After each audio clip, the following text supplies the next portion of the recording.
On vous invite à vous réunir autour des camions, on va bientôt démarrer.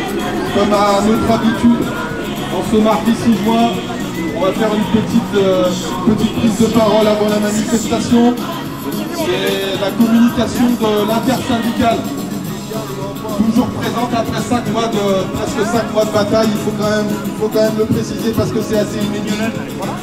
L'intersyndicale appelle les travailleurs et les travailleuses que depuis quelques semaines, nous entendons une petite musique. Cette petite musique qui dit « Tout est plié, à quoi ça sert de continuer ?» Eh bien moi je voudrais dire à tout cela, en 1910, quand on a voulu le code du travail, on l'a eu comment?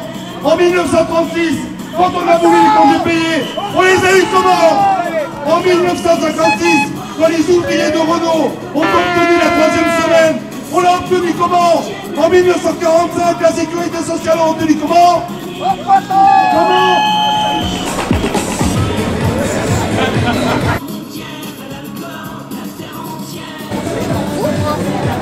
Pas capable d'assumer ce qu'il faut. Tu sais, moi je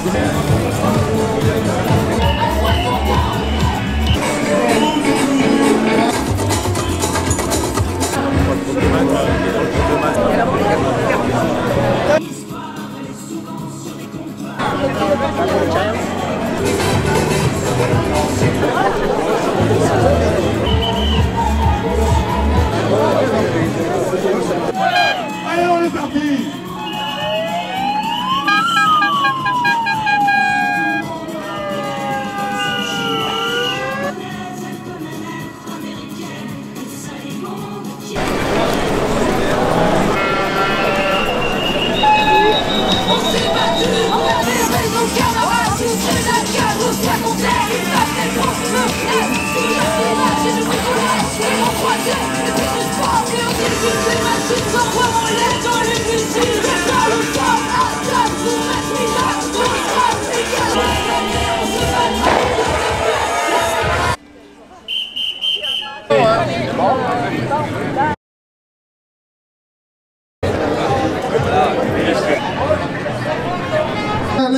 Les vieux de la misère de cette société.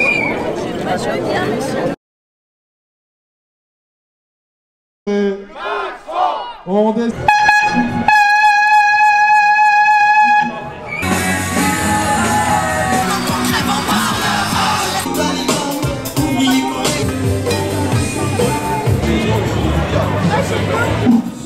On s'est battu pour la gagner.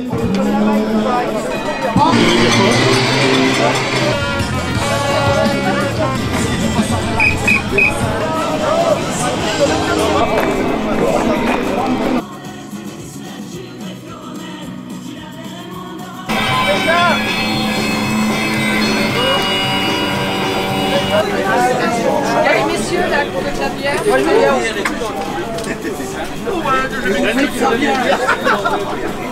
Aucune bien. Ouais, bah, le mot de la fin, on était encore pas mal. Enfin, on était 1000 à peu près, hein, environ de 1000 à Albertville pour une manifestation auquel les gens se sentent résignés. Ça fait encore beaucoup de monde. Qui s'est passé encore une fois dans le calme, dans le respect de chacun. Le pouvoir est entre les mains des députés maintenant, qui réfléchissent bien, parce qu'encore aujourd'hui dans les manifs, on entend des gens dire que parfois c'est peut-être pas assez dissuasif de juste se balader dans la rue. Donc on va attendre de voir et puis on agira en conséquence. On a un peu marre de faire du syndicalisme de terrasse, quoi. Sinon on met un gilet, on va s'asseoir et on boit une bière au bar du coin et puis on dit qu'on manifeste pour les retraites. Eh bien, il me semble qu'on se voit souvent ces derniers temps à Albertville. C'est la 14e journée. Je crois que j'ai toujours été là. Là, je suis enseignant en primaire au SNUIPP. Nous, les 64 ans, à l'école primaire, c'est compliqué d'envisager ça. Parce que les enfants petits, c'est du boulot qui est physique aussi. On ne se voit pas vieillir là-dedans avec nos classes de plus en plus chargées et avec des enfants qui sont aussi plus compliqués. Heureusement, il y avait des cas J'ai l'impression que ça devient de plus en plus dur pour tout le monde avec tous ces jours de grève. Ça commence à tirer financièrement, non, il me semble. Ah ouais, ça tire financièrement, ouais. Ça tire. C'est peut-être une des explications de... C'est difficile de se mobiliser, surtout que maintenant la loi est passée. Mais c'est important de montrer qu'on résiste et qu'on n'est pas d'accord, qu'on va dans les conditions dans lesquelles c'est passé, qui sont quand même contestables. C'est constitutionnel, est-ce que c'est démocratique? Moi j'en sais rien. Donc voilà, on va rester là à montrer qu'on n'est pas d'accord. On a encore quelques-uns. Et puis le jour où il n'y aura plus personne comme nous pour dire pacifiquement qu'on n'est pas d'accord avec ce qui se passe dans notre pays et la manière dont il est gouverné, on verra ce qui se passera. Voilà. Je pense qu'on est les derniers remparts avant quelque chose de plus violent. C'est quoi l'état d'esprit de tes collègues actuellement là? Ils sont députés, Ils sont résignés. Ils sont résignés. Ouais, ils sont résignés. Ils sont en colère. Ils estiment que ça ne changera rien. Nous, dans l'école primaire, on a le pacte qui vient de nous tomber dessus. Donc le pacte, c'est la contractualisation de missions, ce qui est complètement incompatible normalement avec ce qu'est un fonctionnaire. Voilà, donc, tu peux nous en dire plus sur ce fameux pacte, parce qu'effectivement on en a entendu parler mais on ne sait pas bien à quoi ça correspond concrètement. En fait c'est la contractualisation de missions. C'est-à-dire plutôt qu'intégrer nos missions à notre service, ça va être des missions à faire en plus qui vont être rémunérées par une prime, c'est même pas des heures supplémentaires. Et en fait l'administration a organisé ça par briques de façon à ce qu'on n'ait pas le choix des missions à accepter. Par exemple, nous dans le primaire, on nous demanderait d'aller dans les collèges le mercredi matin, puisqu'on est en zone rurale, il y a l'école mercredi matin, pour aller faire du soutien scolaire pour les élèves de 6e. Et on doit s'engager sur un nombre d'heures à faire le mercredi. Voilà. C'est sur la base du volontariat ou c'est... Oui, c'est sur la base du volontariat. Et c'est à la place et en lieu d'augmentation En fait, on nous a promis une augmentation générale de 10% pour tout le monde, ce qui n'est pas grand-chose par rapport au retard qu'on a pris dans l'éducation nationale avec le gel du point d'indice et tout. Mais pour les gens comme moi qui sont plutôt en fin de carrière avec la retraite qui arrive, c'est façon de parler, pour nous on n'a pas vraiment d'augmentation non soumise à des missions supplémentaires. Effectivement, pour les plus jeunes, il y a un effort qui est fait.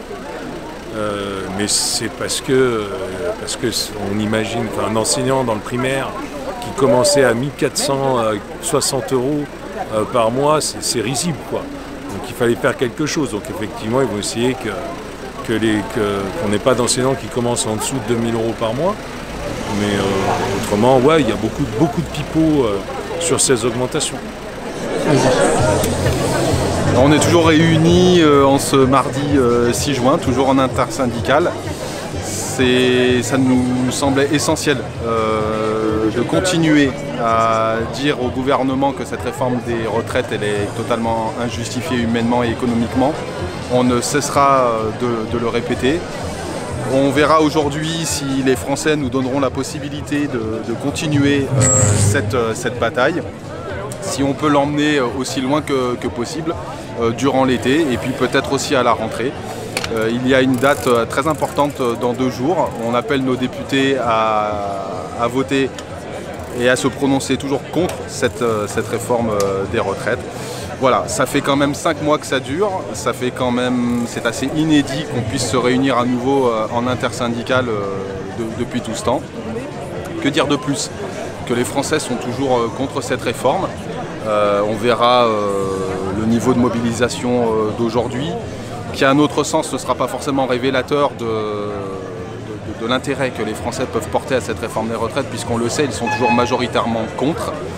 On verra simplement si aujourd'hui on a toujours les forces pour continuer à dire non à ce gouvernement. Voilà.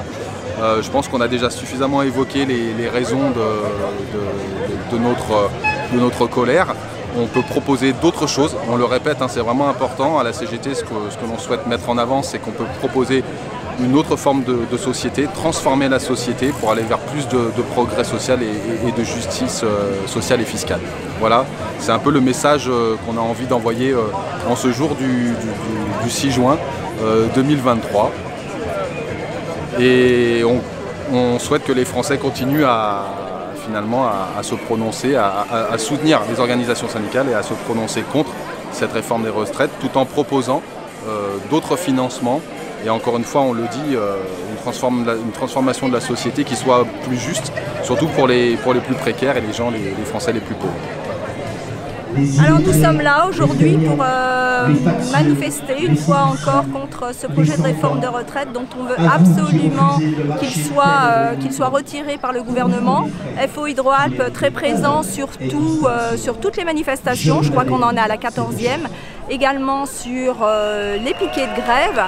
D'ailleurs on peut citer le piquet de Saint-Georges-de-Comiers qui a repris des forces ce matin à l'aube et ce jusqu'au 8 au moins, à minima, entraînant ainsi tout le blocage de la vallée du Drac au niveau production hydroélectrique et notamment l'usine de Monténard. Mais FO Hydro-Alpes est aussi présent sur des actions interprofessionnelles. On peut citer à titre d'exemple le blocage du tunnel du Fréjus il y a une dizaine de jours. À l'aube, nous avons bloqué avec les camarades de l'Union départementale Savoie le tunnel du Fréjus qui a entraîné des kilomètres de bouchons de part et d'autre de la frontière franco-italienne. Avec, d'ailleurs, ça s'est passé de manière très bon enfant, avec les routiers. On s'aperçoit qu'à un moment donné, notre volonté d'aller de faire des petits blocages comme ça, entre guillemets, de faire, comment on pourrait dire, une petite course champêtre, c'est bien gentil, mais c'est pas comme ça qu'on va faire plier le gouvernement. Et donc à un moment donné, si on veut faire plier le gouvernement, c'est en s'attaquant aux industries. Donc il n'y a que les industries qui pourront nous aider, c'est-à-dire c'est où on fait pour durcir le mouvement avec les industries, ou alors la réforme des retraites elle passera et puis on ira tous se rhabiller, puis on partira tous à 64 ans. Et moi ça me fait chier d'entendre ça, parce que c'est justement, on a obtenu des acquis sociaux qui nous permettent aujourd'hui d'avoir un rapport au travail en France qui est pas le plus difficile quand même. Et moi justement, il faut se battre pour garder ces acquis. C'est pas quelque chose qu'on doit laisser partir comme ça sous prétexte que dans d'autres pays c'est pire. C'est qu'il faut se battre. La lutte elle continue, surtout quand on essaye de nous enlever des acquis pour lesquels nos parents, nos grands-parents se sont battus pour ça. On est dans une société aujourd'hui qui fait plus de bénéfices que jamais, les entreprises font des profits qu'on n'a jamais fait auparavant. Pour moi, c'est pas du tout une situation dans laquelle on devrait avoir un rapport au travail qui pèse plus sur notre vie courante. C'est la communication de l'intersyndicale, toujours présente après presque 5 mois de bataille. Il faut quand même le préciser parce que c'est assez inédit. L'intersyndicale appelle les travailleurs et les travailleuses en ce mardi 6 juin, les jeunes et aussi les retraités à faire de ce jour une grande journée de grève et de manifestation sur l'ensemble du territoire pour gagner le retrait de la réforme des retraites et des avancées sociales. L'intersyndicale appelle les députés à voter le jeudi 6 juin la proposition de loi transpartisane abrogeant la réforme des retraites pour permettre enfin une sortie de crise. Dans le cas contraire, si encore une fois le gouvernement s'obstinait à passer en force, en utilisant des artifices constitutionnels, la colère des Français n'en sera que renforcée. Cette réforme est brutale et injuste pour les travailleurs et les travailleuses et la jeunesse qui tous et toutes ont bien compris qu'ils et elles devront travailler plus longtemps sans que jamais le patronat ni les employeurs publics ne soient mis à contribution. Le retrait de cette réforme est indispensable et permettrait d'avancer enfin sur les préoccupations des travailleurs et des travailleuses. L'intersyndicale rappelle que le salaire relève du partage des richesses. L'augmentation des salaires, des retraites et pensions, des minima sociaux et des bourses d'études est une priorité. Le SMIC doit demeurer un salaire d'embauche et ne peut pas être une trappe à bas salaire, maintenant les salariés au SMIC toute leur carrière professionnelle. L'État doit aussi montrer l'exemple en augmentant le point d'indice dans la fonction publique. Aucune branche professionnelle ne doit avoir des minima inférieurs au SMIC. Aucune pension pour une carrière complète ne doit être en dessous du SMIC. L'égalité salariale entre les femmes et les hommes doit être une réalité concrète et sans délai. Pour les seniors, il y a une nécessité à mettre en place de réels dispositifs de reconversion des retraites progressives. Pour la pénibilité et les risques professionnels, la totalité des critères de pénibilité supprimés en 2017 doivent être réintroduits pour permettre de vrais départs anticipés. Pour protéger la santé des salariés, les commissions de santé et de sécurité des conditions de travail doivent être obligatoires dans les entreprises de 50 salariés et plus, avec des droits et des moyens renforcés. Pour permettre une négociation collective de qualité dans le cadre d'une démocratie sociale avérée, et afin d'améliorer le droit d'expression syndicale, l'intersyndicale demande d'améliorer et de renforcer les moyens pour les représentants du personnel en termes d'heures de mandat, de systématisation des représentants de proximité, d'augmentation du nombre d'administrateurs et administratrices, ainsi que la fin de la limitation des 3 mandats successifs. Pour gagner l'égalité entre les femmes et les hommes au travail, il faut notamment revoir en profondeur l'index d'égalité salariale, revaloriser les métiers féminisés, majoritairement les moins bien rémunérés, proscrire les temps partiels subis et instaurer un indicateur pour suivre les déroulés de carrière. Ces propositions renforceraient d'ailleurs l'équilibre financier du système de retraite par répartition. Les dispositions de la Convention 190 de l'OIT, l'Organisation internationale du travail, contre toutes les violences et le harcèlement au travail, y compris les violences sexistes et sexuelles, doivent enfin être mises en œuvre. Pour l'environnement, des droits et prérogatives supplémentaires doivent être donnés aux représentants du personnel afin d'agir pragmatiquement et efficacement pour exercer leur mandat. Ensemble, les organisations syndicales professionnelles et de jeunesse rappellent leur opposition à toute atteinte au principe de solidarité nationale avec la réforme du RSA, ainsi qu'à la dégressivité des allocations chômage qui conduit à stigmatiser les précaires ou privés d'emploi. Toutes ces propositions, et vous voyez qu'il y en a, qui vont dans le sens du progrès social et de la justice sociale, renforceraient l'équilibre financier du système de retraite par répartition, préservant et renforçant notre système de protection sociale collective. Nous ne tournerons pas la page.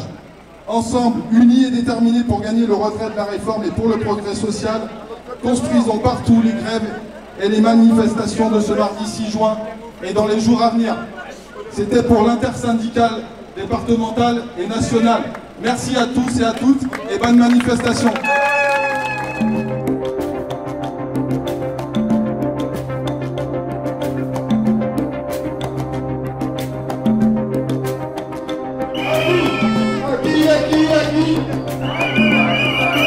Et la rue, elle est à qui? Et la rue, elle est à qui?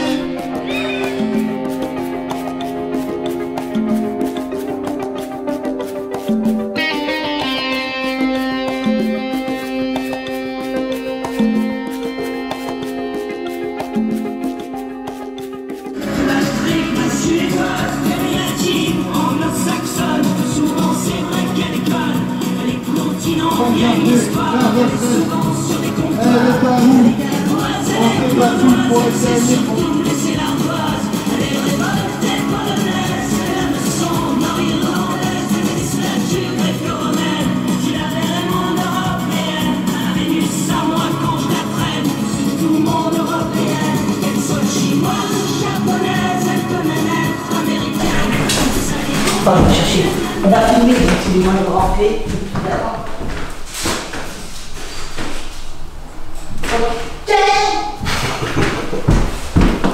Oh, tu le sais, c'est plutôt. Non. Ah, tu le filmes là? Non, pas encore. Ah, arrête. Je vais dire un truc qu'il faut pas. Ouais. Tu sais, après que lui, bravo la pâtissière. Hein. Il a essayé, après qu'il y arrive, c'est un autre problème.